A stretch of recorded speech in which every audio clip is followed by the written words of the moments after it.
नमस्कार, मैं हूं विज्ञान प्रकाश और पेश है इस हफ्ते का परिवर्तन। इस हफ्ते जिस शख्सियत के बारे में हम बात करेंगे उनकी बहुत बड़ी भूमिका है मेरे हिसाब से इन चुनावों में भारतीय जनता पार्टी के लिए।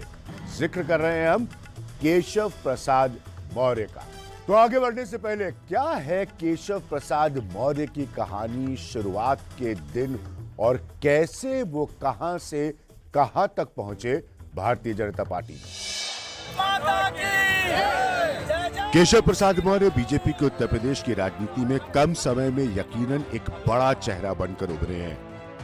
बल्कि खास बात यह है कि उनकी राजनीति का सितारा भी चमका बीजेपी के साथ, यानी कि 2014 में लोकसभा की हुई ऐतिहासिक जीत के साथ। इसी चुनाव में पहली बार फूलपुर से वो 2014 में सांसद चुने गए। राजनीतिक इतिहास के पन्नों में फूलपुर उत्तर प्रदेश में हमेशा जवाहरलाल नेहरू की सीट के तौर पर याद किया जाता है, जहां से केशव मौर्य जीते। जमीन से जुड़े और संघर्ष करके ऊपर आने वाले केशव मौर्य कौशाम्बी के सेराथू के कसाया गांव के रहने वाले हैं। उनके पिता वहीं चाय की दुकान चलाते थे और वो उस दुकान के चलाने में उनकी मदद करते थे। साथ में केशव अखबार भी बेचते थे। शुरुआती समय से ही उनकी कट्टर बीजेपी के हिंदुत्व की छवि रही है। वजह इसकी है कि वो 15 साल की उम्र में ही विश्व हिंदू परिषद से जुड़ गए और 1989 से 2002 तक प्रदेश संगठन में विश्व हिंदू परिषद के वो मंत्री भी रहे। साथ में 18 साल तक वो वीएचपी के प्रचारक भी रहे। वो राम जन्मभूमि आंदोलन से भी जुड़े रहे और 1990-91 में वो सेंट्रल जेल नैनी में भी बंदी रहे। उन्हें एक समय पर विश्व हिंदू परिषद के शीर्ष नेता अशोक सिंघल का मानस पुत्र तक कहा गया। लेकिन चुनावी राजनीति में असली इम्तिहान होता है चुनाव जीतना, और शुरुआत में केशव प्रसाद मौर्य इसमें बुरी तरह से फेल हुए। पहला चुनाव उन्होंने इलाहाबाद पश्चिम सीट से 2004 में लड़ा और तीसरे नंबर पर रहे।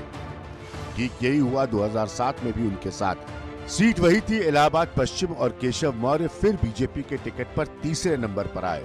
मगर 2012 ने सियासी नसीब बदला और वो लड़े और जीते उस सीट से जहां के वो थे, यानी कि सेराथू। इस बार भी वो वहीं से चुनाव लड़ रहे हैं। लेकिन राजनीतिक जीवन में बड़ा फेरबदल तब आया जब 8 अप्रैल 2016 को वो यूपी बीजेपी के प्रदेश अध्यक्ष बने और उनकी अध्यक्षता के समय ही 2017 में बीजेपी को ऐतिहासिक 300 से ज्यादा सीटें हासिल हुई।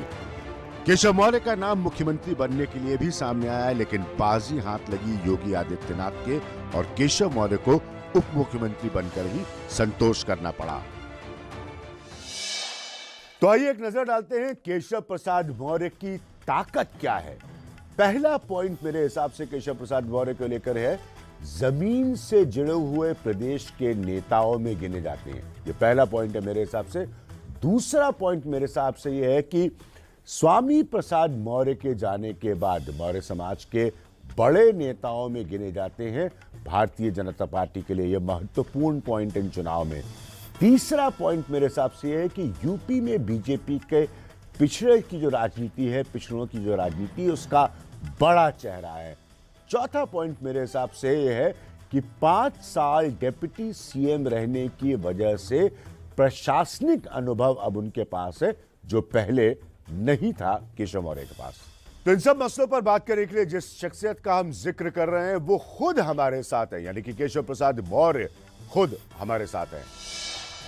केशव जी, पहला पॉइंट जो सीधा सा मेरे लिए आपके लिए सवाल बनता है वो ये कि स्वामी प्रसाद मौर्य के लास्ट मिनट पर जाने के बाद आपके लिए जिम्मेदारी और चुनौती दोनों कितनी बड़ी है भारतीय जनता पार्टी के हिसाब से? मैं मानता हूं कि हमें किसी जाति की सीमा में, किसी अगड़े पिछड़े अनुसूचित की सीमा में भारतीय जनता पार्टी को अथवा मुझे बांध करके देखने की आवश्यकता नहीं है। हम सबको साथ लेकर के चलते हैं, हम सबके विकास के लिए काम करते हैं और हम सब को 5 वर्षों के कार्यकाल में डबल इंजन की सरकार के माध्यम से जो उनके जीवन की प्राथमिक आवश्यकता थी उसे पूर्ण करने का काम किए हैं और इसका व्यापक प्रभाव आम जन के ऊपर है।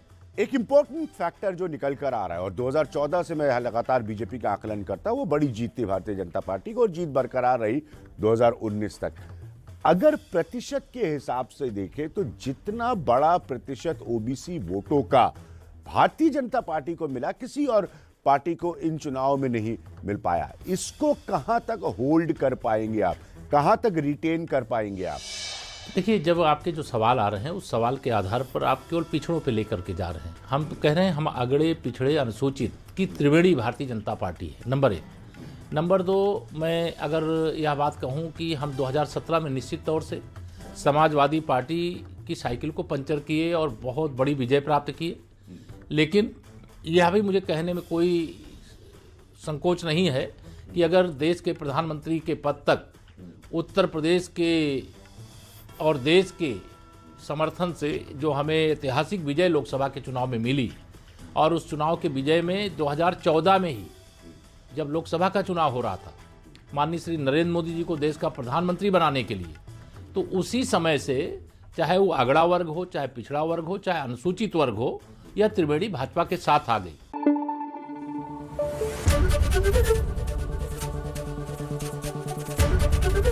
एबीपी न्यूज आपको रखे आगे।